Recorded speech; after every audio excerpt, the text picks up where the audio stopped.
Nếu hòn lúa mì rơi xuống đất không chết đi, không thối đi, thì nó chỉ chờ trôi một mình thôi. Và nếu hạt lúa mì rơi xuống đất mà chết đi và thối đi, thì nó sẽ sinh ra nhiều bông vàng. Và lời Chúa con biết thế, và con muốn con chết đi như hạt lúa mì. Tình thân xa ngày xưa ấy của Thầy Chí Thánh xin thắp lên trong con tim con. Đây con bước vào dương thế để làm theo ý Cha đã trao khi dưng vũ hoàn. Là con đến để dâng hiến trọn thân xác để chết đi cho anh em con. Nếu bằng sống đời dương thế không chết đi, không thối đi, thì nó chỉ chờ trôi một mình thôi.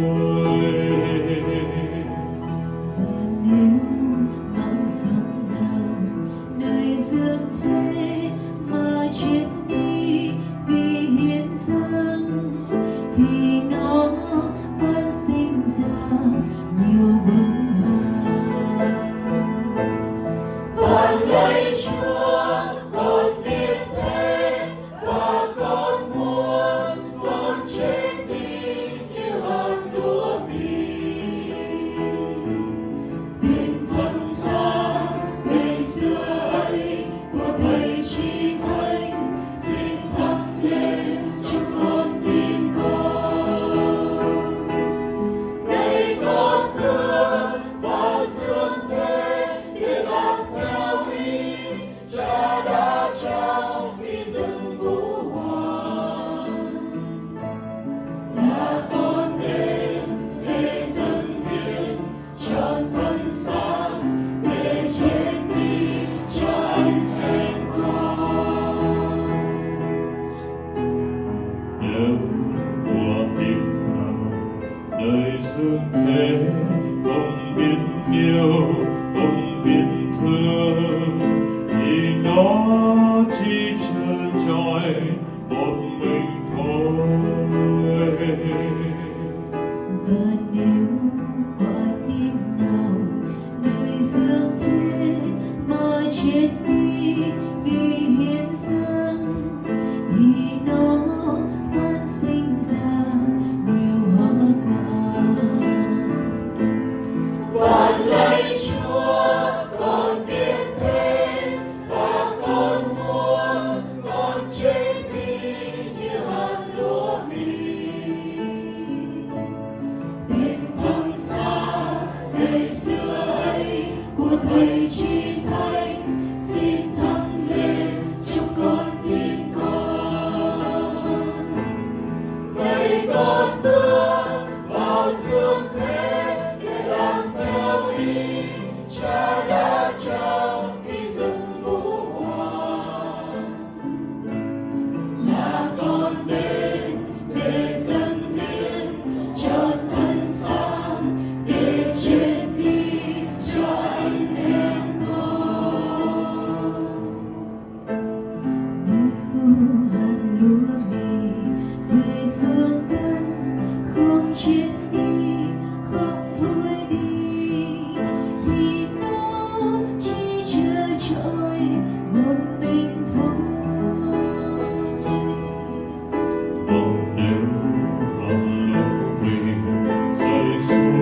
tình